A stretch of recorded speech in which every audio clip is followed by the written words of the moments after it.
was a little village in the extreme north of Yorkshire, 3 miles from a railway station on a small branch line. It was not a progressive village, it just kept still and respected itself. The hills lay all around it and seemed to shut it out from the rest of the world, yet folks were born and lived and died, much as in the more important centers. And there were intervals which required to be filled with amusement. Entertainments were given by amateurs from time to time in the schoolroom. Sometimes handbell ringers or a conjurer would visit the place, but their reception was not always encouraging. "Conjurers is not, and ringers is not," said the sad native judiciously. Don't regard 'em." But the native brightened up when in the summer months a few caravans found their way to a piece of wasteland adjoining the churchyard. They formed the village fair, and for 2 days they were a popular resort. But it was understood that the fair had not the glories of the old days. It had dwindled. Most things in connection with this village dwindled. The first day of the fair was drawing to a close. It was 10:30 at night, and at 11 the fair would close until the following morning. This last half hour was fruitful in business. The steam roundabout was crowded. The proprietor of the peep show was taking pennies very fast, although not so fast as the proprietor of another, somewhat repulsive show. A fair number patronized a canvas booth which bore the following inscription: "Popular Science Lectures, admission free." At one end of this tent was a table covered with red baize. On it were bottles and boxes, a human skull, a retort, a large book, and some bundles of dried herbs. Behind it was the lecturer, an old man, gray and thin, wearing a bright-colored dressing gown. He lectured volubly and enthusiastically. His energy in the atmosphere of the tent made him very hot, and occasionally he mopped his forehead.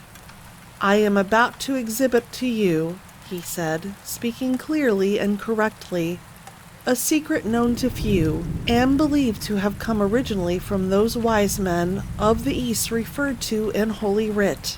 Here he filled 2 test tubes with water and placed some bluish-green crystals in one and some yellow crystals in the other.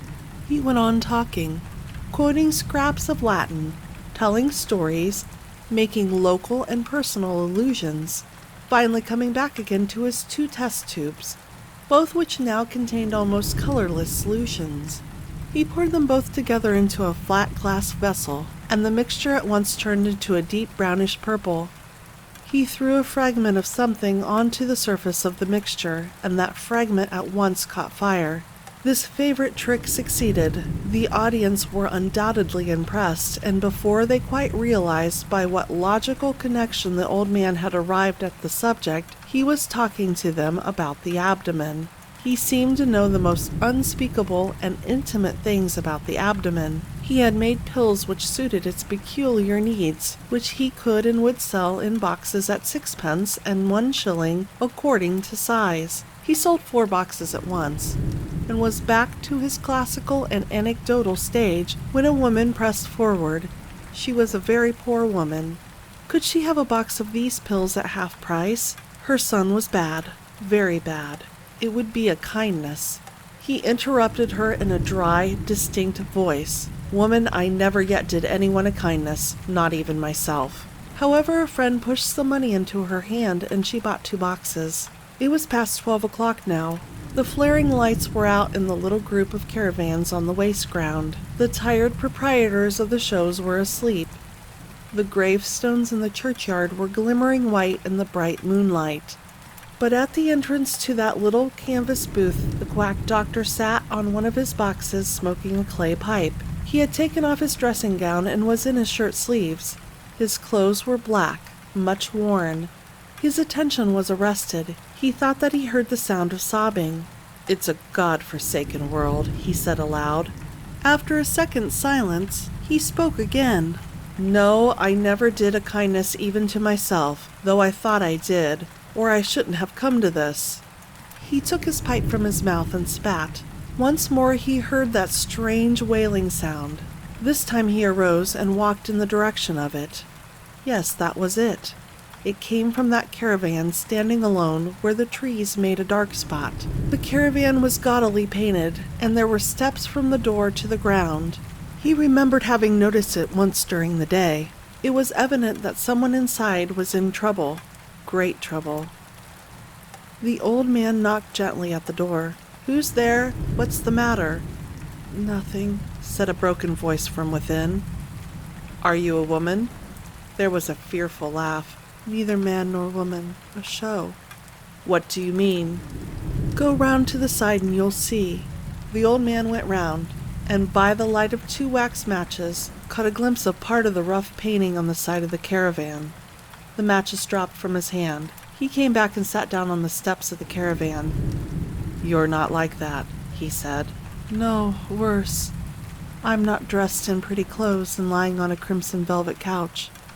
I'm half naked in a corner of this cursed box and crying because my owner beat me.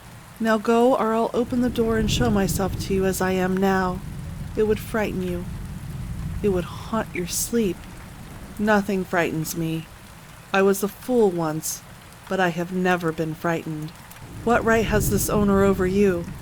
"He's my father," the voice screamed loudly. Then there was more weeping. Then it spoke again. "It's awful. I could bear anything now. Anything. If I thought it would ever be any better. But it won't. My mind's a woman's, and my wants are a woman's. But I am not a woman. I am a show. The brutes stand round me, talk to me, touch me." "There's a way out," said the old man quietly after a pause. An idea had occurred to him. "I know, and I daren't take it. I've got a thing here, but I daren't use it." "You could drink something that wouldn't hurt?" "Yes." "Are you quite alone?" "Yes, my owner is in the village at the inn." "Then wait a minute." The old man hastened back to the canvas booth and fumbled about with his chemicals. He murmured something about doing someone a kindness at last. Then he returned to the caravan with a glass of colorless liquid in his hand. "Open the door and take it," he said. The door was open a very little way. A thin hand was thrust out and took the glass eagerly. The door closed, and the voice spoke again. "It will be easy?" "Yes." "Goodbye, then. To your health." The old man heard the glass crash on the wooden floor.